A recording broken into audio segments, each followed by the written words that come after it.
Jinwoo Kim wiped the sweat from his forehead as he looked at the twisted metal in front of him. The crashed ship was bigger than anything he had seen before. Its dark hull was covered with strange marks and symbols that seemed to glow faintly in the dim light of the asteroid. "Hyunsu, get over here," Jinwoo called to his friend. "Look at this thing." Hyunsu walked over, his heavy boots making loud sounds on the rocky ground. He was the engineer on their small salvage crew.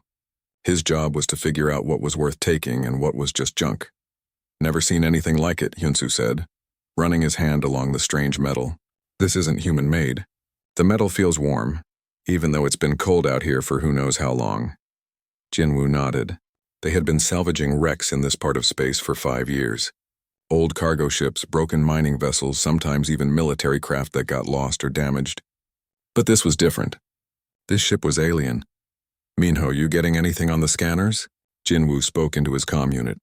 Minho's voice came back from their ship, the Lucky Strike. "Nothing moving inside the wreck. But I'm picking up some kind of energy readings from the center section. Could be a power core that's still working. Or could be a bomb waiting to go off," Hyunsu muttered. Jinwoo smiled. Hyunsu always worried about the worst things that could happen. It was probably why he was still alive after all these years in space. They made their way into the crashed ship through a large hole in the side. The inside was dark, but their helmet lights showed corridors that were too tall for humans. Everything was built for people who were much bigger. "Look at the size of these doorways," Hyunsu said. "Whatever lived here was at least 8 feet tall." They moved deeper into the ship. The walls were covered with more of those glowing symbols. Some looked like writing, others looked like pictures of stars and planets. In what looked like the main room, they found bodies. The aliens were tall and thin with gray skin and long faces. They wore armor that looked both beautiful and deadly. Most of the armor was broken now. "Poor things," Jinwoo said quietly. "Wonder what happened to them."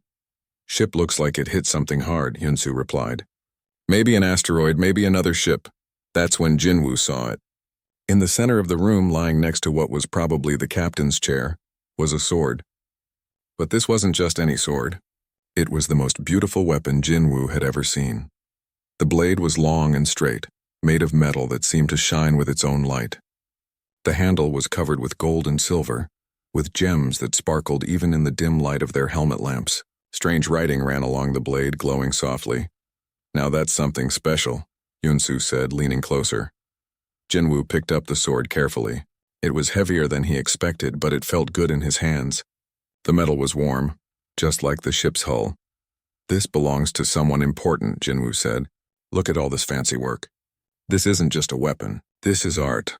Art that's worth a fortune," Hyunsu added. "Alien weapons sell for crazy money to collectors," but Jinwoo was already shaking his head. "No, this is special to someone.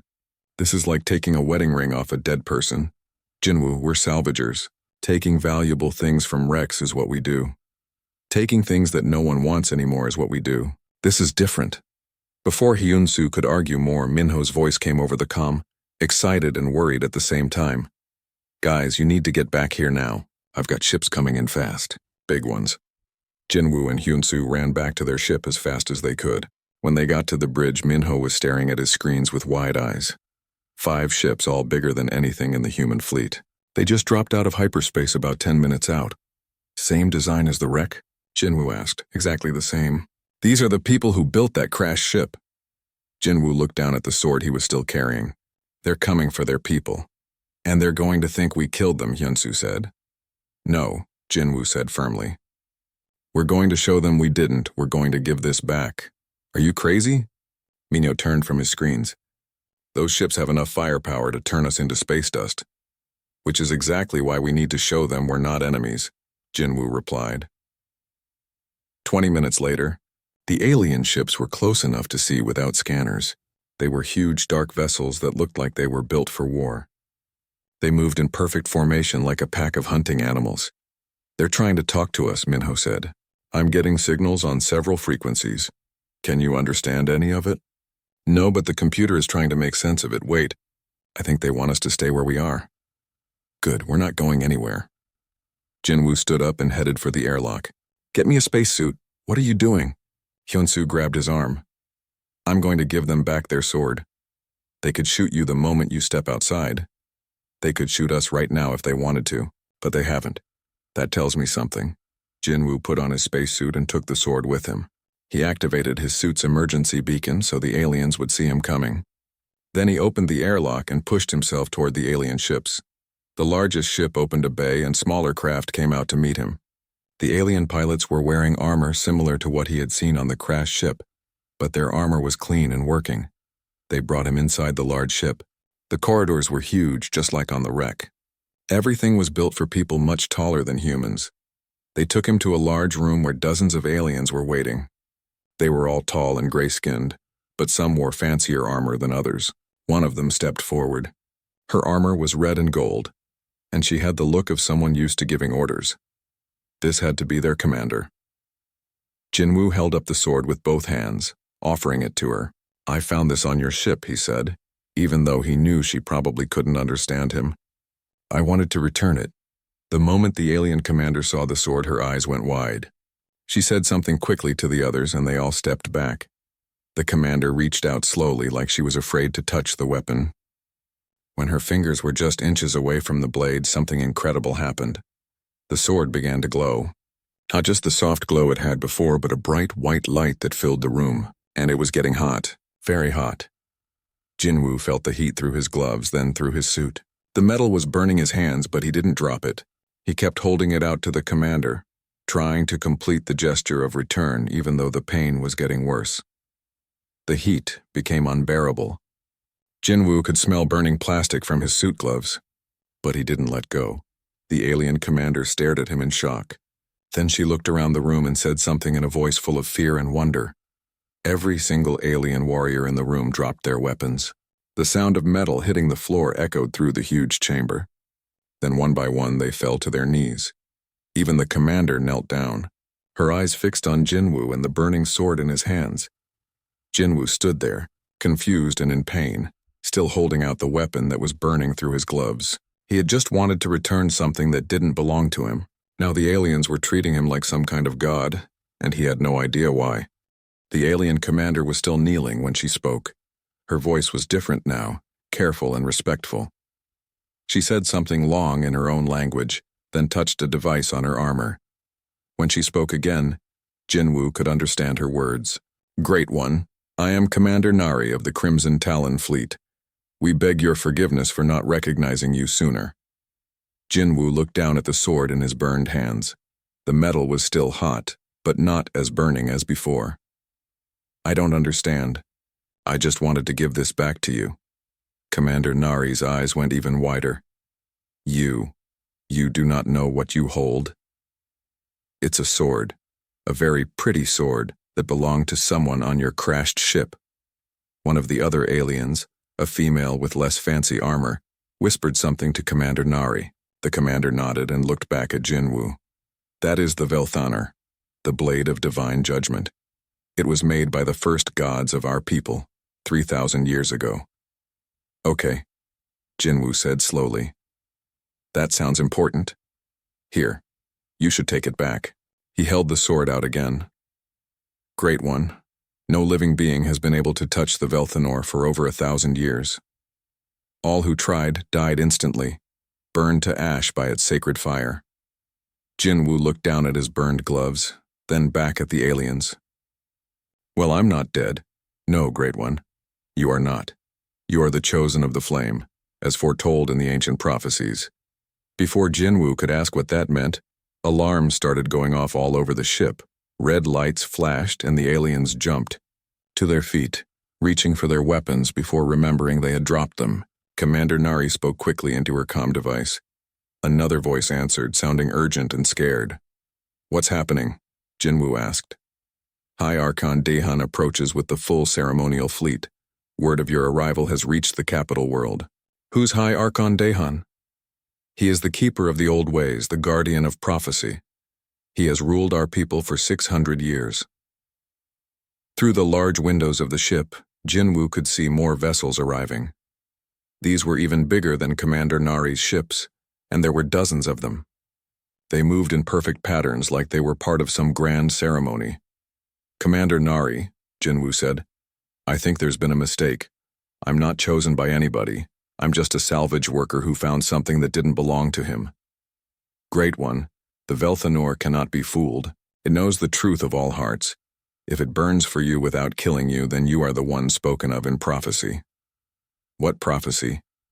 Before she could answer, a new voice filled the room.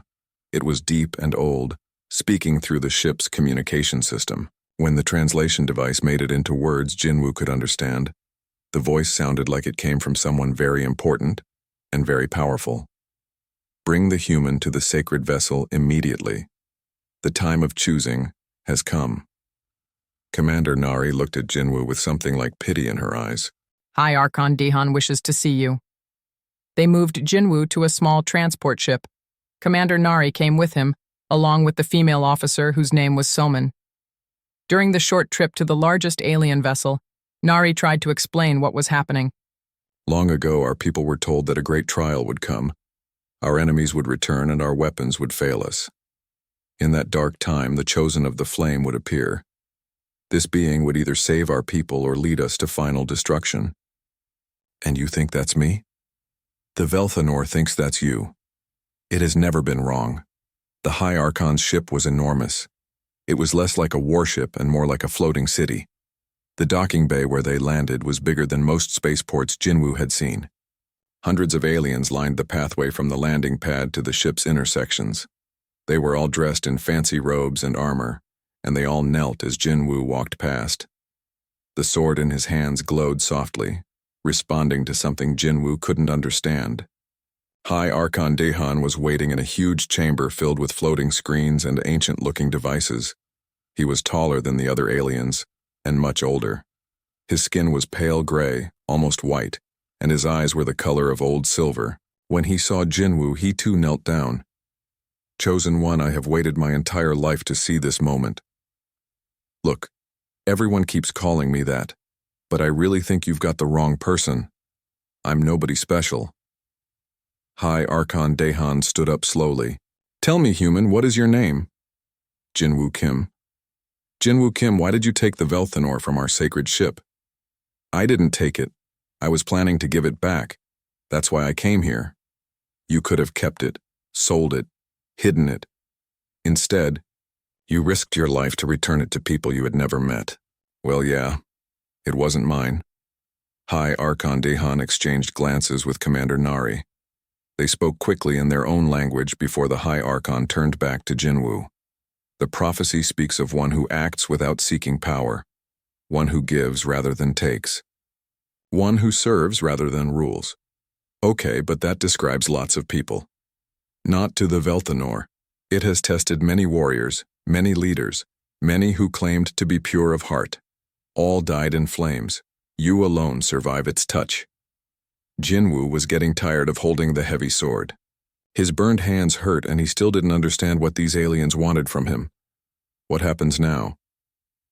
Now you must undergo the trial of flames, the ancient tests that will prove whether you are truly the chosen one, or merely someone who was lucky enough to survive one touch of the sacred blade. And if I fail these tests?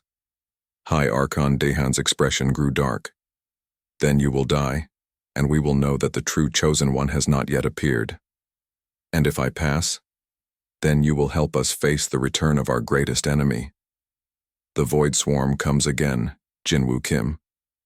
They devour entire worlds, consume all energy, leave nothing but empty space behind them. Our most powerful weapons cannot hurt them. Our greatest warriors cannot fight them. But you think I can? The prophecy says the chosen one will find a way to victory when all seems lost. Whether through wisdom, through power, or through sacrifice, the chosen one will either save us all or die trying. Jinwoo looked around the huge chamber. Dozens of aliens were watching him, waiting for his answer. In his hands, the Velthanor pulsed with warm light. He thought about his crew back on the Lucky Strike. Hyunsu and Minho were probably going crazy with worry. He thought about the simple life he had been living, salvaging wrecks and selling scrap metal. But he also thought about what High Archon Dehan had said about the Void Swarm. Enemies that ate worlds, an entire species in danger. If I do these trials, will you let my crew go home safely? Of course, Chosen One. And if I'm not really this chosen person you're looking for, you won't hurt them for my mistake? You have my word. Jinwoo nodded slowly. Okay. I'll do your trials. But I want to be clear about something. I'm not doing this because I think I'm special. I'm doing this because you need help, and it's the right thing to do. High Archon Dahan smiled for the first time since Jinwoo had met him. Spoken like a true chosen one. As they led Jinwoo deeper into the ship toward whatever trials awaited him, he couldn't shake the feeling that his life was about to become much more complicated. The sword in his hands grew warmer, as if it agreed. The trial chamber was unlike anything Jinwoo had ever seen. The room was huge and round, with walls that seemed to be made of black stone that moved like water. Strange symbols glowed along the walls, pulsing in rhythm like a heartbeat. High Archon Dahan stood at the edge of the chamber with a group of other important-looking aliens. One of them was an elderly female with robes covered in golden writing. Her name was Kyung-ho, and she was the keeper of ancient knowledge.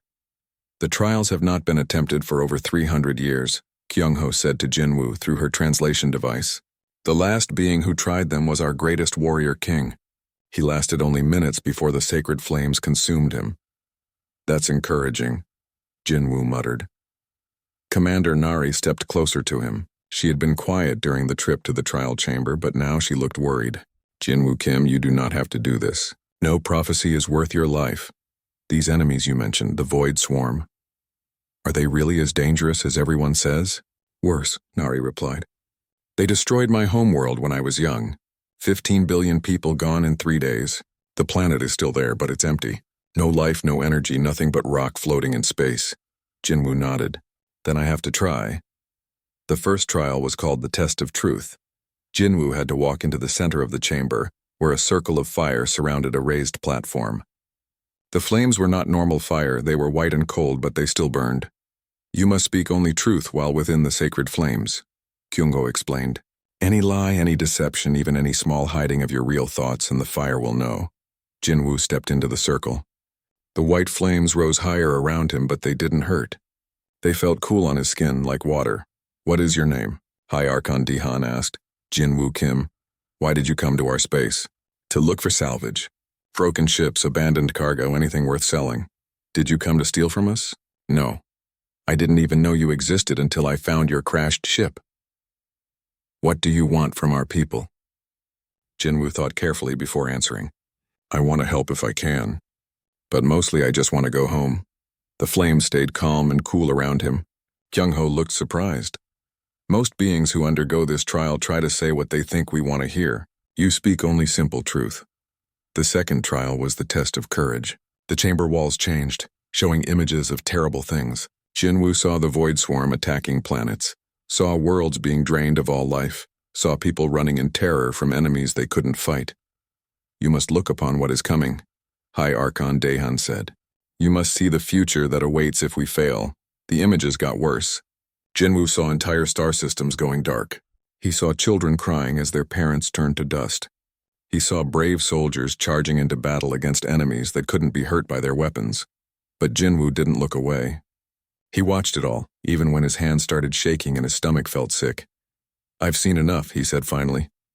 Are you afraid? Kyung-ho asked. Yes, but fear doesn't mean you stop trying. The third trial was the strangest. It was called the Test of Wisdom. The chamber filled with floating screens showing complex problems. Mathematical equations, engineering puzzles, questions about physics and chemistry. You must solve these to prove your mind is worthy, High Archon Dahan explained.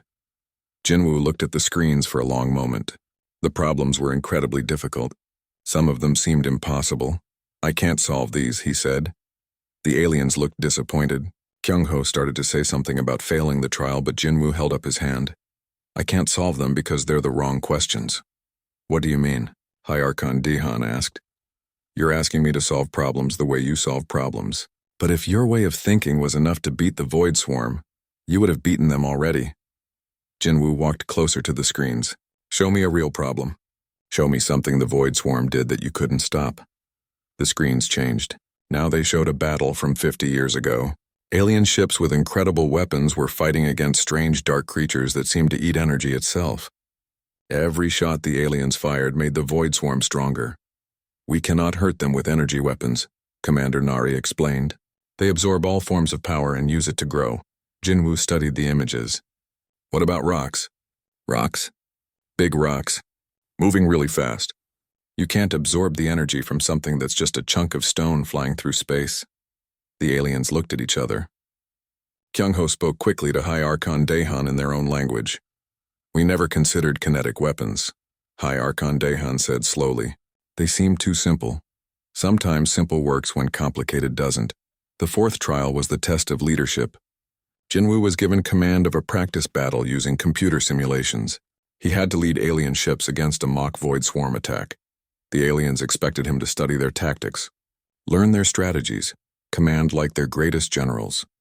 Instead, Jinwoo did something completely different. Split the fleet into small groups, he ordered. Have them attack from different directions, but don't try to win.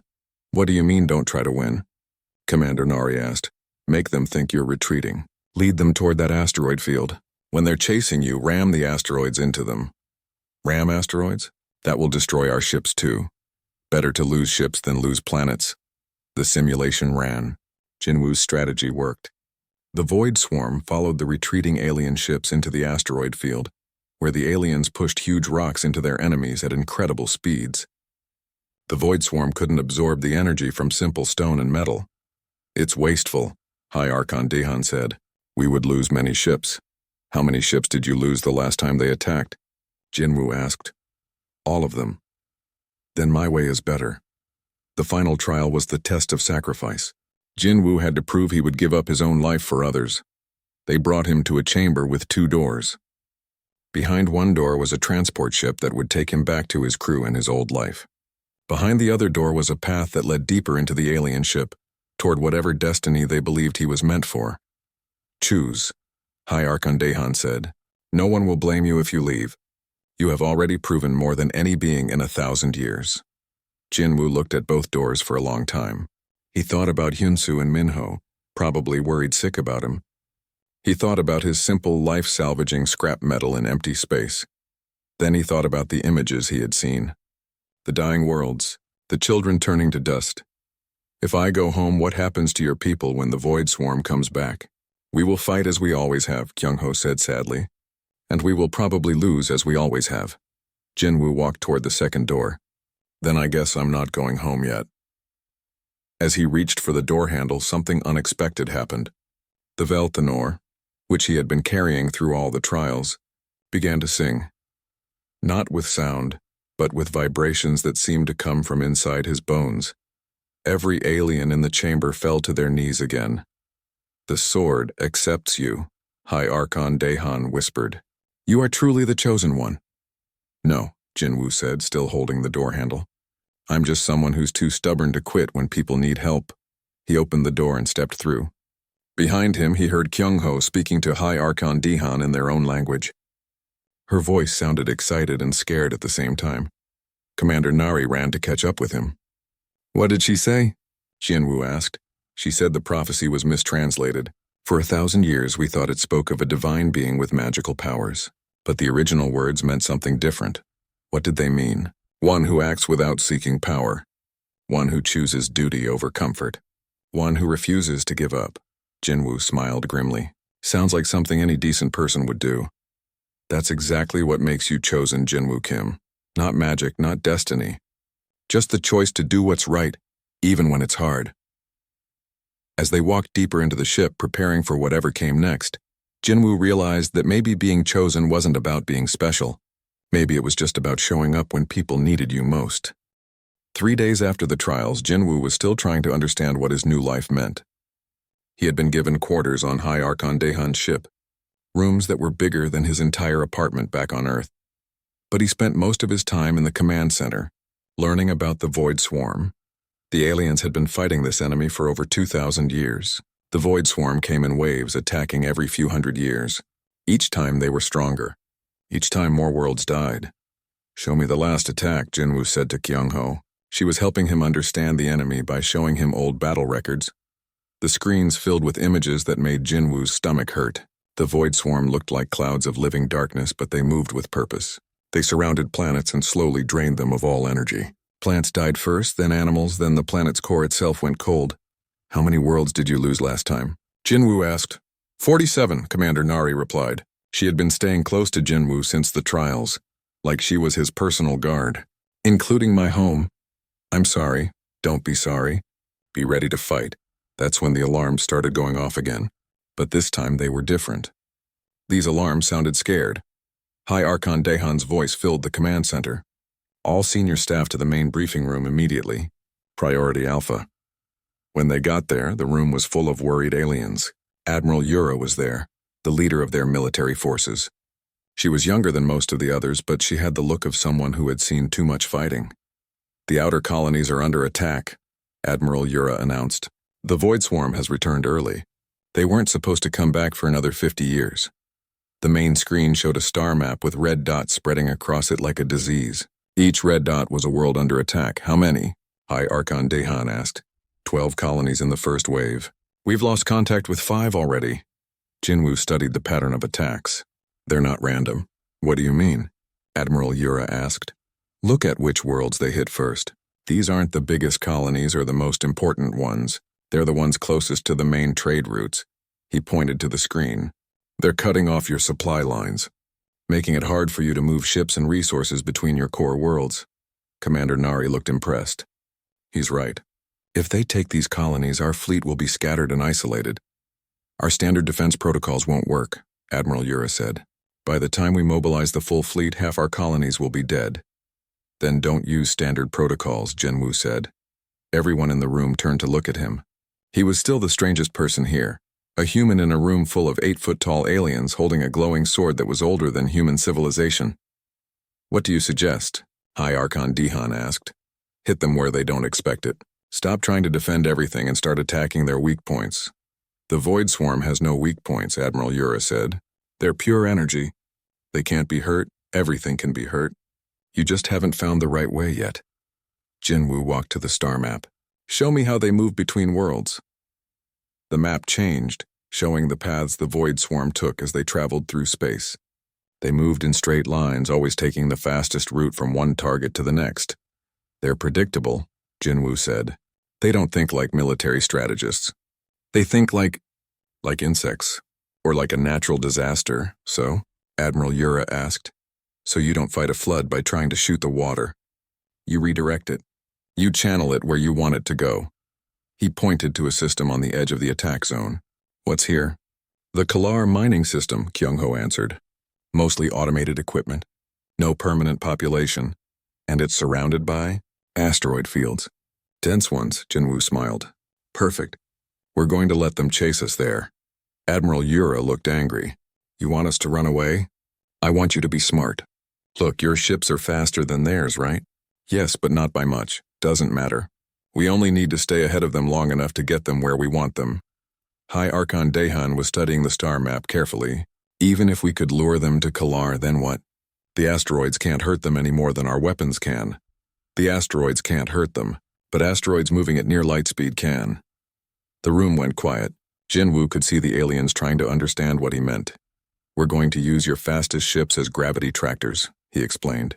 Load them up with the biggest rocks you can find, accelerate them to maximum speed, then let them go just before the Void Swarm arrives. That's actually possible, Commander Nari said slowly. Dangerous, but possible. It's suicide, Admiral Yura argued. The ships that carry the asteroids will be destroyed when they release them. Better to lose empty ships than full colonies, Jinwoo replied. Before anyone could argue more, another alarm went off. This one was even more urgent than the last. 3 more colonies just went dark, came a voice from the communications center. The Void Swarm is moving faster than ever before. High Archon Dahan looked around the room at his advisors. We need to make a decision now. I say we follow standard protocols, Admiral Yura said. Evacuate what we can, fight defensive battles, try to save as many lives as possible. And lose everything slowly instead of all at once? Jinwoo asked. At least some people will survive. Some people survived last time too. How did that work out? Admiral Yura's face went red with anger. You've been here for 3 days, human. I've been fighting the Void Swarm for 200 years. And how's that going? Before the argument could get worse, High Archon Dahan stepped between them. Enough. Admiral Yura, prepare the evacuation fleets as backup. If Jinwoo's plan fails, we'll need them. And if it succeeds? Admiral Yura asked. Then maybe we finally start winning this war. The next few hours were crazy. Ships were being loaded with asteroids, evacuation fleets were being prepared, and messages were being sent to every corner of the alien empire. Jinwoo found himself in the strange position of planning a battle for technology he barely understood, against an enemy he had never seen, with allies he had just met. But as he worked with Commander Nari and her officers to prepare their trap, he felt something he hadn't expected. Hope. For the first time in 2,000 years, the aliens weren't just reacting to the Void Swarm. They were taking the initiative. "Do you really think this will work?" Commander Nari asked him during a brief break. Jinwoo looked out at the stars through the command center's main window. Somewhere out there, an ancient enemy was destroying worlds, but somewhere else, alien ships were loading rocks and preparing to fight back in a way they had never tried before. "I don't know," he said honestly, "but I know doing the same thing over and over and expecting different results is crazy. Sometimes you have to try something new even if it seems impossible." Commander Nari smiled. It was the first time he had seen her really smile since they met. "You know what I think, Jinwoo Kim? I think impossible is just another word for something no one has figured out how to do yet." As they prepared for the battle that would either save the alien colonies or doom them all, Jinwoo realized that maybe that was what being chosen really meant. Not having magical powers or divine wisdom, just being willing to try impossible things when impossible was all you had left. The battle began exactly as Jinwoo had planned, which made him nervous. In his experience, plans that worked perfectly usually meant you had missed something important. Commander Nari was leading the bait fleet, 20 fast ships loaded with the biggest asteroids they could carry. Their job was to get the Void Swarm's attention and lead them to the Kalar system. "Contact established," Nari's voice came over the comm from her ship. "The Void Swarm is taking the bait." On the main screen, Jinwoo watched as dark clouds of living energy began chasing the alien ships. The Void Swarm moved like a storm, but a storm with purpose. They flowed around obstacles and reformed when scattered, always moving toward their targets. "They're faster than the last time," Admiral Yura said. She was standing beside Jinwoo in the command center, still not entirely convinced this plan would work. "Our ships are faster too," Jinwoo replied. "How long until they reach the trap zone?" 18 minutes, came the answer from the navigation officer. 18 minutes to set up what might be the most important battle in alien history. Jinwoo felt the weight of the Velthanor at his side. The sword had been quiet since the trials, but now it was starting to warm up again. "Second wave incoming," another voice reported. "Looks like the main force." The screen showed more Void Swarm units approaching from different directions. There were hundreds of them, maybe thousands. Each one was big enough to drain a small moon of energy. "That's more than we expected," Admiral Yura said. "Good," Jinwoo replied. "If we're going to do this, we might as well do it right." 10 minutes later, Commander Nari's ships reached the Kalar system. The asteroid fields here were some of the densest in known space. Millions of rocks ranging from pebbles to small mountains, all floating in a complex dance around the system's dim star. "Beginning asteroid acceleration," Nari reported. This was the dangerous part. The alien ships had to use their gravity tractors to grab the biggest asteroids and accelerate them to incredible speeds. Then, just before the Void Swarm arrived, they had to release the rocks and get out of the way. If they released too early, the asteroids would miss, too late, and the ships would be destroyed along with their crews. "First volley ready," Nari said.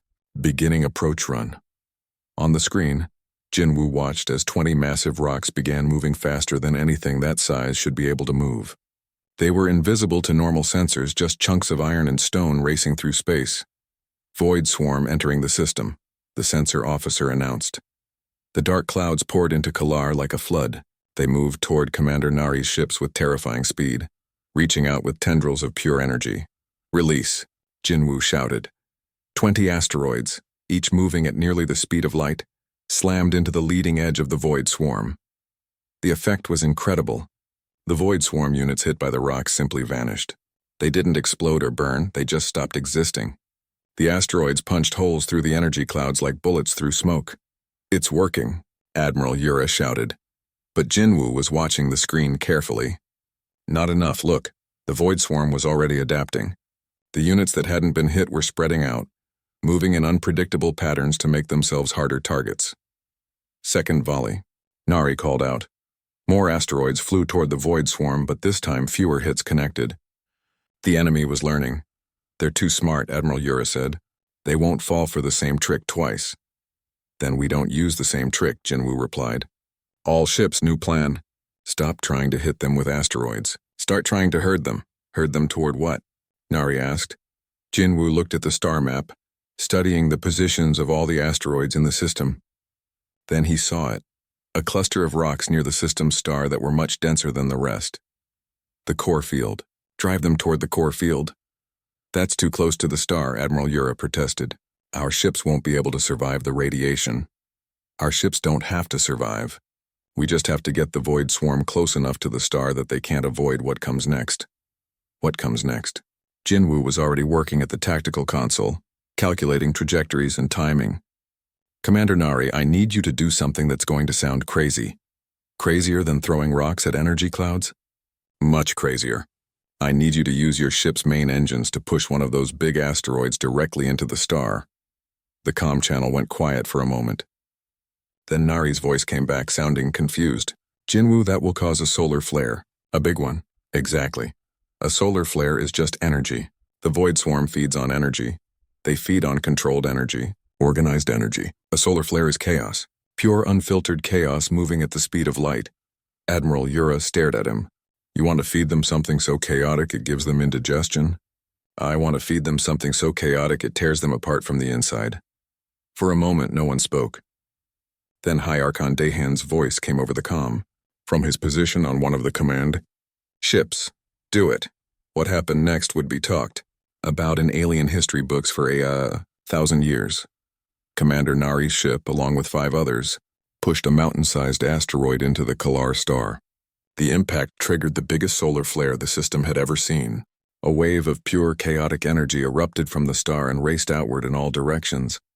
The void swarm tried to absorb it, just like they absorbed every other form of energy they encountered.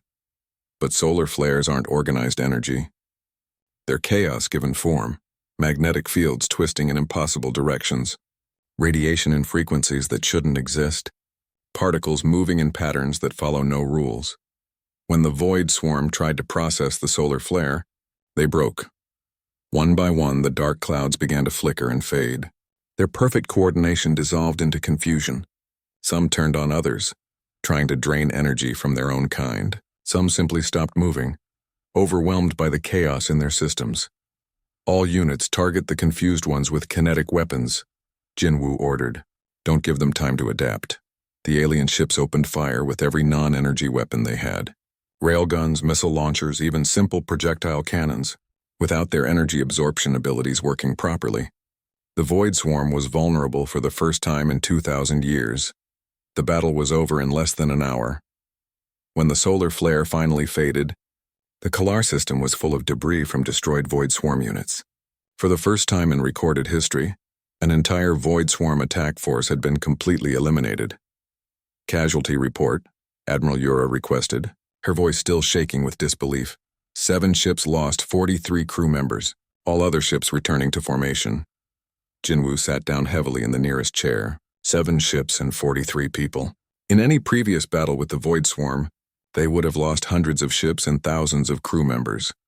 The outer colonies are reporting that the remaining void swarm units are retreating, came another report. They're leaving our space entirely. Commander Nari's voice came over the comm, tired but happy. Jinwoo, I think we actually won. This time, Jinwoo replied. They'll be back eventually, but maybe next time we'll be ready for them. High Archon Dahan's ship docked with the command vessel an hour later. When the old alien leader met with Jinwoo in the briefing room, he was smiling. The prophecy is fulfilled, he said. You have saved our people. We saved your people, Jinwoo corrected. I just had an idea. Your people made it work, and now, what will the Chosen One do next? Jinwoo looked out at the stars through the briefing room's window. Somewhere out there, his crew was probably still worried about him. Somewhere else, alien colonies were celebrating their survival.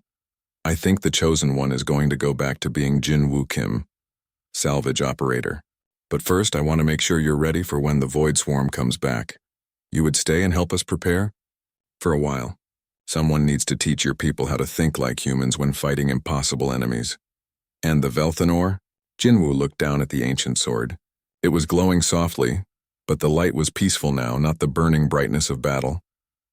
I think it knows its job is done. Maybe it was never looking for someone divine. Maybe it was just looking for someone too stubborn to give up. High Archon Dihan laughed, a sound Jinwoo had never heard from him before. Perhaps the greatest power in the universe is not magic or technology, but simple human determination. Don't sell yourselves short, Jinwoo replied. You had the courage to try something new when everything seemed hopeless. That's pretty heroic, too. 6 months later, Jinwoo Kim was back on his salvage ship with Hyunsu and Minho.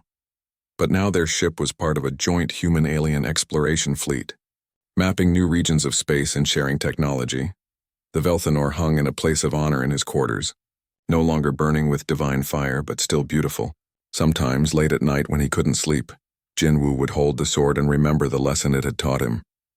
Being chosen wasn't about being special. It was about choosing to help when help was needed, even when the odds seemed impossible. And sometimes, just sometimes impossible, turned out to be another word for something no one had tried yet.